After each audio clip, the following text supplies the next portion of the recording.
মিষ্টি কুমড়ো দিয়ে তৈরি এই ডেকোরেশনটা আসলে সবাই চোখে কাড়ার মতো। সামনে হ্যালোইন, আর হ্যালোইন উপলক্ষে এদেশে এইভাবেই মিষ্টি কুমড়ো দিয়ে ডেকোরেশন করা হয়। এখানে একটা মানুষের ছবি, মানুষের সারা বডিটা ডেকোরেশন করেছে ছোট ছোট কুমড়ো দিয়ে।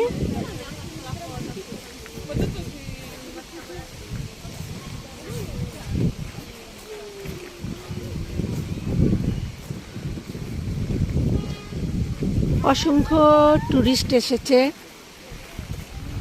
এই ডেকোরেশনগুলি দেখার জন্য। বেলজিয়ামের বিলবোর্ডে